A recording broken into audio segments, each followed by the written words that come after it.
Queen versus Averb. B Magic versus Danger Zone. Block on block crime. DNA versus Real Deal. I'm one of the nicest ghostwriters to ever do it. I'm shutting all that shit down, nigga. Definitely come out and support. Shoutouts to Black Ice Cartel. Shout out to Black Ice Cartel. Let's get this shit, man.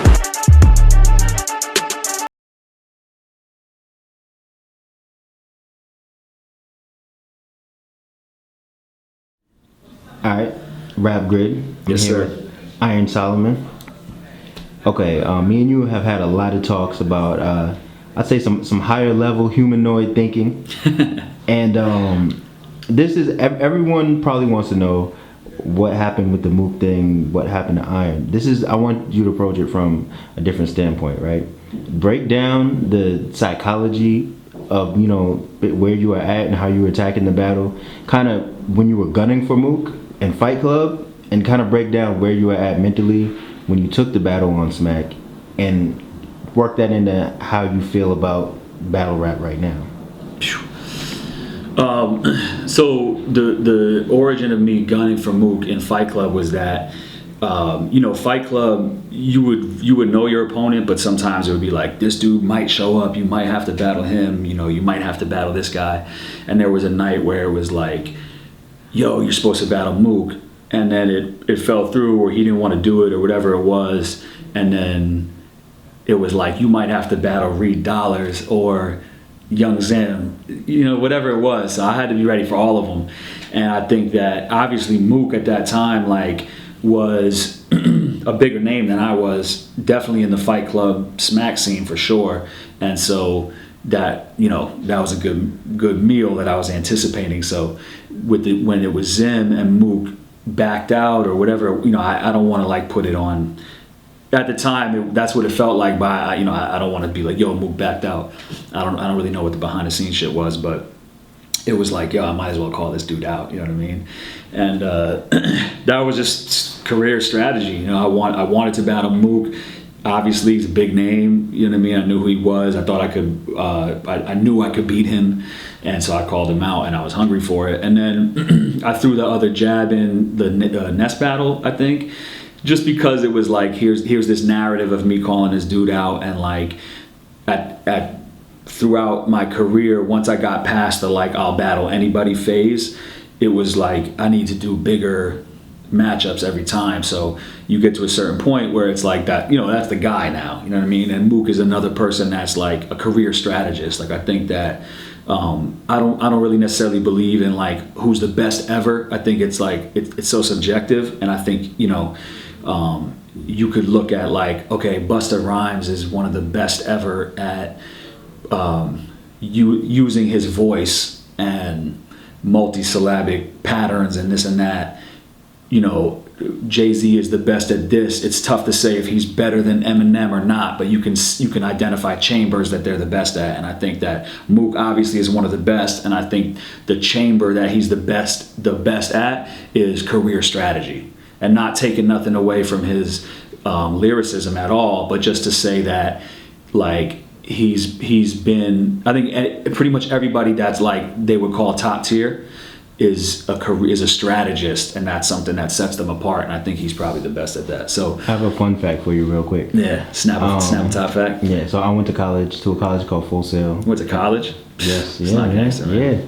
Yeah. And to be a recording engineer. Yes, I know this. I knew you at that time. Yeah. And Young Zim went to the school. Boom. And I ended up talking to him. So I forget how we ended up talking, but in the conversation, he's like, "Yeah, next weekend I'm going to battle Iron Solomon in Fight Club." And I was like, "Oh shit!" And I remember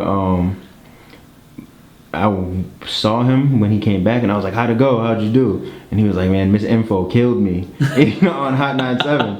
And I went and heard it, and they had played like a little bit of the round when she put out that blog, and I was like, "Oh, it was awkward." You know what I mean? That's just funny. It's like you're 1 degree of separation from every situation. Totally, man. The interconnectivity is wild. Yeah, so you know, then when it finally came around to like, yo, Mook actually wants to battle, like I was like, I've never been like, I'm retired, I'm not battling, but at the time I was just so totally focused on music and my music career that I really wasn't in that realm. And like, I honestly was like, I don't even know if I'm gonna take this battle, but the fact that I had been calling for it made me feel like I have to do this, you know what I mean? And I wasn't excited for it because I had felt like as much as the scene had grown, there was this element of like high school and people gossiping and, I'm selling out my boy and telling so-and-so what he's going to say. And to me, that just like, hip hop to me, and especially like, I love commercial rap and everything from top to bottom, but like underground hip hop and battle rap and shit like that, to me was always about, there was always a certain code, you know what I mean? It's like, this is our community. This is what we believe in. We lyrics are important to us. Not selling out is important, and that's not something that I ever was like super committed to, because I don't, I think pop music has credibility in its own right, and popular rap music has credibility, but to see people just doing shit that was like just fuckery made me feel like, come on, man, like that's not to me. Caring about lyricism and being willing to sell your homeboy out didn't go together. It was incongruous. It wasn't part of the suite of philosophies and traits that I felt like informed my personal experience of hip hop and battle rap and underground rap. So are you saying that people were doing this to you, or like you just saw it in other battles? Just in other battles, okay. Yeah. Just like in the scene in general. And so I was like, I'm not sure that I feel like, it's not sure I really want to be a part of this right now. But I felt like, all right, I have projects coming out. This is a huge look. Let me see what it feels like, and I'll try it. And then I got excited for it. And like, I think one place that I went wrong is like watching the URL battles and seeing the way the crowd would get into it and show love for certain people, and not, for me, New York is so diverse, and I grew up with so many different types of people, and I had battled at so many points that like even when I got to the math battle, the fact that he had Eminem bars was like wild outdated to me, and maybe that's just, I mean, you could speak to it, maybe that's coming from doing a scribble and shit like that, but like, I had done Fight Club a bunch of times at that point, and it was like, yo, we're so past this race or this cultural divide here that like you with these Eminem bars, like it landed, but it seemed like, what? Like for real, you bring like, because if you did that in Scribble Jam, people would have booed you off the stage. They'd been like, come on, man, like we're just totally off that, So I think I underestimated how kind of insular the smack crowd was in that way, where it was like, yeah, they're showing love to these dudes that they're fans of already and have established themselves in that way. And I think I went there feeling like, yo, I'm gonna go there and they're gonna say bars with me, and like the shit's gonna be dope, and like, even if I just like I think I could kill Mook, but like even at the smack crowd, if it just even is close, then it'll be so dope, and that'll be a great like cap on my career. And like I think that the writing was really good. Like I don't remember most of it, but like I know that I felt good about the writing, and I feel like there was shit that was super creative, and people were mad that I was doing like rhythmic flow shit, but I always with every battle try to do something that I feel like people aren't doing, you know what I mean? Like with the Nest, where I did the call and response with the crowd, that I'd never really seen nobody do that. And so for me it was like, yo, everybody's getting so lyrical now, but imagine you had that and it was rhythmic with a flow, like that shit would be crazy. And so for me, it wasn't about like, it was only about trying to elevate and push. And maybe that, obviously that was a misstep, that people didn't really want that, you know what I mean? Or it came off corny, or I don't have the swag for it in that moment, or whatever it is. So, I mean, that my mentality going in was positive, you know what I mean? And I think I had never been with a large smack event, not a large URL event, you know what I mean? So like, just having been on actual smack DVD and going against math and being in Fight Club, I just don't think that my optimism left me less prepared for the reality of what that environment is like. Now, at any point going into that battle, did it occur, because you're a humble dude, did it occur to you that like, yo, at this moment in time, whoever wins this battle is like the best ever? like if y'all went in and it was classic, but there was a clear winner, he would have been the best battle rapper ever. Word. You know what I mean? Did you ever like think about that? Not really. I mean, I thought about it in terms of like the package of my career, you know, and was like, yo, I battled these dudes, I did this is what I brought to the game. And like, if we even have a close one, it's gonna be so dope, and I can actually hang it up, or I can actually like be like, all right, like 100,000. I do. Exactly. Yeah. You know, just feel good about what I achieved as like a total, you know, because that's important to me too. I'm a career strategist too, and like, you know, Jay-Z is one of my favorite rappers, and like, I think strategy and branding has been a part of hip hop from the beginning. Even with graffiti, you're branding your name everywhere, and you're trying to bring a new style, and you don't do certain shit, and you stay on brand. And like, for me, it's about creating something that adds to the culture, and my, you know, the way a bar is, you know, it exists on a microcosmic and a macrocosmic level, right? It's like, I want to write a bar that's crazy. Okay, I want to write 4 that are crazy, but inside that 4, there are 4 individual parts. Then I want to write a 16. Now I'm gonna do a song, and then I'm gonna do an album. And all of those are like creativity that exists within each other. And then I'm gonna do a bunch of albums. Now I'm building a career. Like, you look at a Nas or Kanye or Jay-Z or Biggie, and you look at this career as like an album, you know what I mean? And to me, that's what the battle rap shit was like, I'm building this thing that is Iron Solomon, that's this creative like product of my creativity. And it's not just about strategy and achievement, but it's also about creating something that you can look to and be like, that's who this superhero is. That's who that's this piece of work. The way that Reasonable Doubt is a piece of work, but the way that Jay-Z's career is also a piece of work, you know? All right, so after the Mook battle, you disappeared for a little bit. What goes through Iron Solomon's mind after that battle? Like how do you feel? Like what space are you in mentally, you know? I mean, it felt horrible. Like, it definitely hurt. Like, I mean, you gotta realize at that point, I barely have taken an L, period, let alone been booed for 5 rounds straight, where I gotta rap over booing like it's a beat, you know what I mean?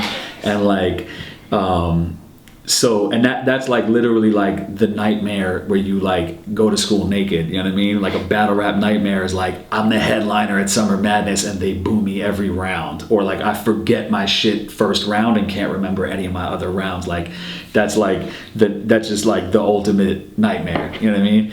And so it was bad, and I was upset for myself, but honestly I was also just upset for the moment, you know what I mean? Because it's like, me versus Mook should be a classic, and I think like I haven't spoken to Mook about it, but I would imagine that as much as he feels good about walking away like as the victor, I'm sure he would much rather have a classic, and I don't think people felt great about his performance or just great about the battle, period, you know what I mean? You know, Mook is a cocky dude.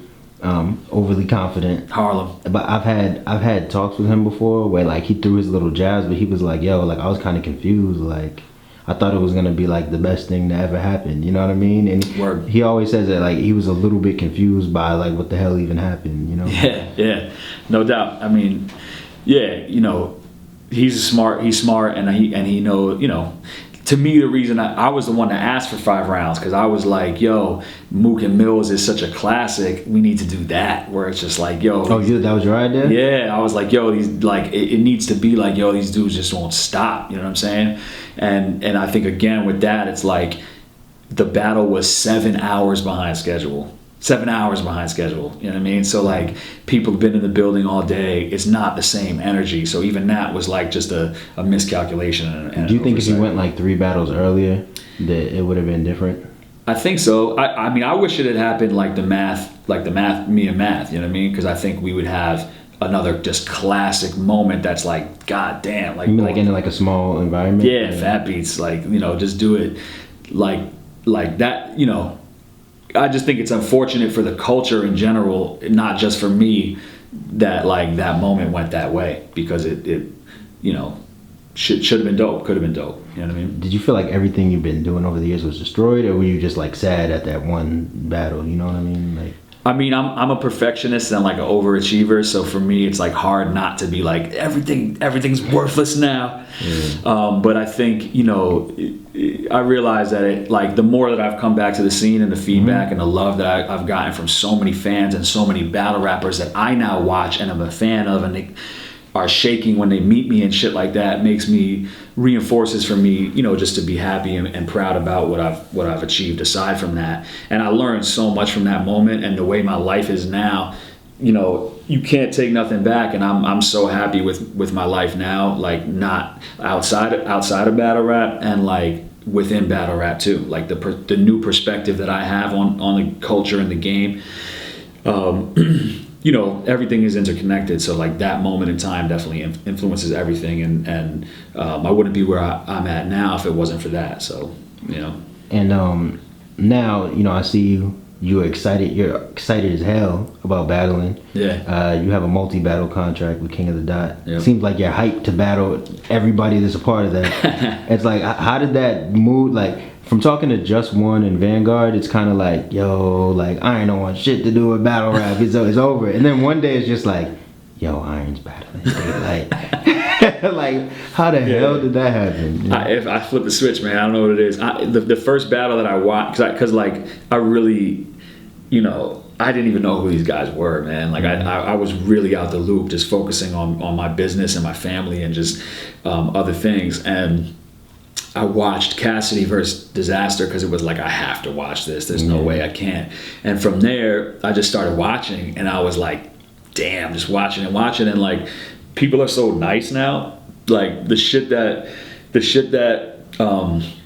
you know, Vanguard and I were partners making music, you know what I mean? And a lot of the way that I write and a lot of the way I think about music is like heavily influenced by him, and like double, triple entendre shit. Definitely like comes from him a lot. And so like the shit that we were trying to do with lyricism that you see in my battles is like everywhere now. You know what I mean? Like the shit in the math battle with like the, you know, math is history, or like plus I'm ADD in addition to that, or what did Shadi R for the record you getting waxed in a vinyl store, you know. People are murdering that shit and like taking it to such another level that I was just like, damn, this is dope, you know. And I stepped away from music totally and like social media and all that because, you know, I was trying to build a music career, and like be a recording artist, and battle rap emerged as like a tool in my mind to launch that. And now that I'm, you know, grown, I got a wife, I got a baby, you know, I need stability, and trying to pursue a music career became kind of unhealthy, where it's like you get on the blogs, and instead of being excited to hear new music, you're like, man, fuck these dudes, like, why is he getting love, like, who's on this XXL cover, man, these dudes is whack, like, and just creating kind of more negative, just a negative feeling around music. So and then also like feeling pressure to be on Twitter and Facebook, and like the team you have around you, yo, you got to promote this, da da da. Like, maybe I'm just old school, I'm just a different type of person, but I'm just not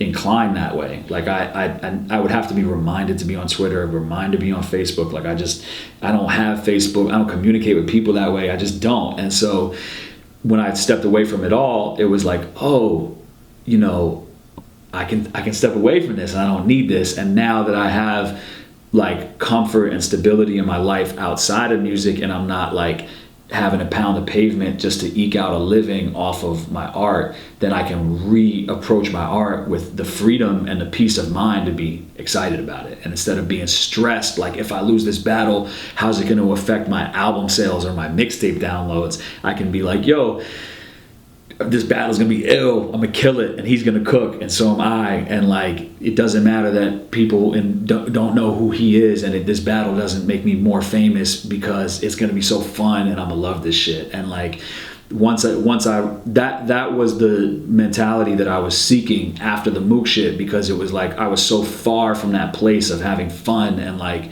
it just being positive, that I was like, I need to go away until I can feel this way again. And now, like, I just love like these young kid, man, like everybody is dumb nice right now, you know what I mean? Like, yeah, just I'm a fan of everybody. I was just watching Chess Super Ill, Mad Young, Jonai, like just crazy, you know, and then Daylyt, Danny Myers, Chilla, you know, Rum Nitty, like all these guys, even like Conceited is somebody who, like, we didn't really quite coexist, you know what I mean? Like I took a step away and then he emerged. So even people like that, I'm just a fan of everything that's going on right now. And so it's just nice to be back in that space. And now that I'm back in that space and I'm writing and I'm thinking again and I'm like, yo, like I got some shit for these motherfuckers, you know what I mean? And like I'm excited to test, to push myself to get to the level of where